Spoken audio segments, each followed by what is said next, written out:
All right, when you first receive your package, it will come in a metal case like this. It's lockable. There is a key for it if you want to, but I doubt you'll ever use it. To unlock it, just undo the clips, open the unit, open the box, and there's the main unit. So it's a small bladder scanner, the BVT02, and that's the probe that comes with it. It comes in a little carry. This is like a molded rubber that will support the unit. So also in the box, you've just got some molded foam. There's the user manual, and you get your power, recharge for the power, and also a strap for this box if you do choose to use it, and a set of keys to unlock it as well. So that's what comes with the unit. Okay, so we're just going to go through using the device. This is the power switch at the top here, the little green button. Just press that, hold on to it for a minute, for a second. Okay, so it's booted up. This is not touch screen, so the buttons to operation are down on the towards the bottom of the unit here. We'll start over here because this is the main menu. So if you press that, here we've got our date and time. So you simply, to change the date or time or any section, press up or down, and left and right is navigate through your options. So date and time, set that up. Probe protective. That means the probe will vibrate during scanning mode, and that essentially is a countdown to stop that vibrating and wasting battery, and also wearing out the probe.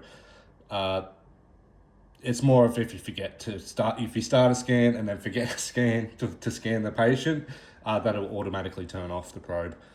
So you can set that to how many seconds you want.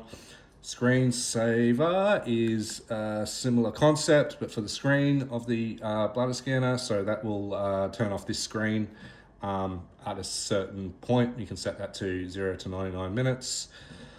Language is English.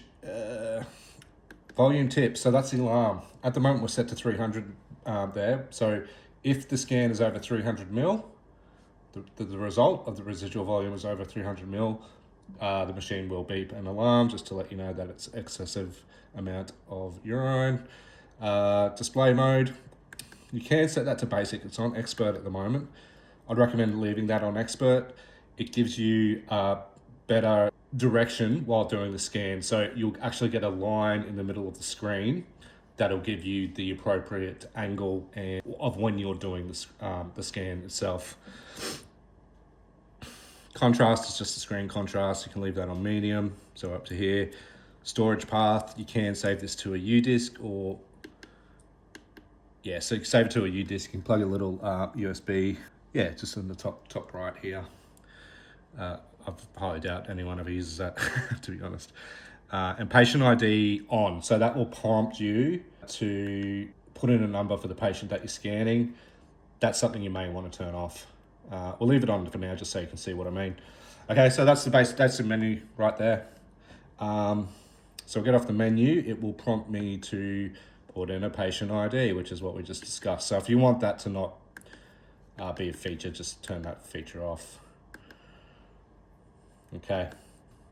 Okay, so we're ready to scan now. You can scan with this little button down here, but the good thing about these bladder scanners is there's a button on the probe. It makes your life a lot easier. You can be focused on the patient, not having to be focused on using this device and the probe and the patient. You're just with the patient, with the probe, and getting that correct. So we're gonna press the button once. You'll feel the probe vibrate. That means it's active. So I'm pressing the probe once. You can see we're getting an image on screen there. At this point, you can change the size of the patient. And by that, I mean we've got standard male there.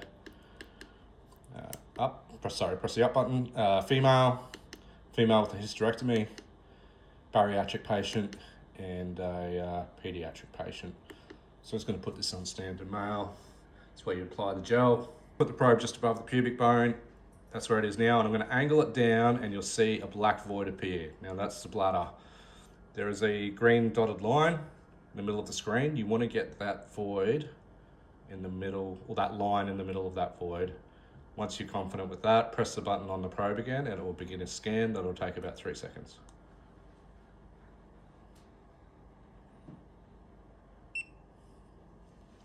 Okay, so our results. Bottom left-hand side here, that's like a scope saying how accurate you were to the center of the bladder. We're pretty happy with that. That's right in the middle. It's on the middle of those crosshairs. If we were up to the left, or up or down, you will get a little arrow indicator showing you that. But we're pretty happy with that. It's 164. Would always recommend doing a second scan just to know that you're being fairly accurate. So I'll run through that one more time. Angle the probe towards the feet. There's the bladder. Press the scan button again.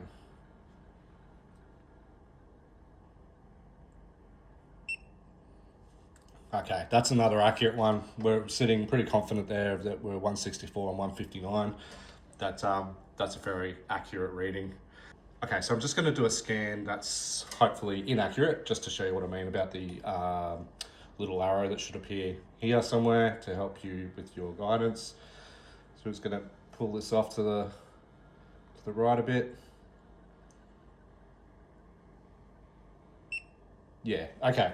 So this is a good example.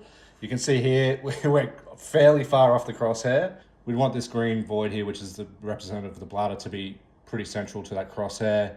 And you can see I angled the probe to the right.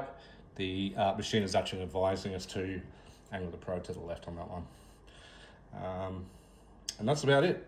After that, you can go back to the menu, you can change things, put in a new patient ID, step and repeat. So just to finalise, we've got a probe holder here. The probe's very delicate. You want to look after it, make sure it's not dropped. It is expensive to replace. So you can keep this probe vertically, just here. You can light down here. And this little section here is actually designed for the gel.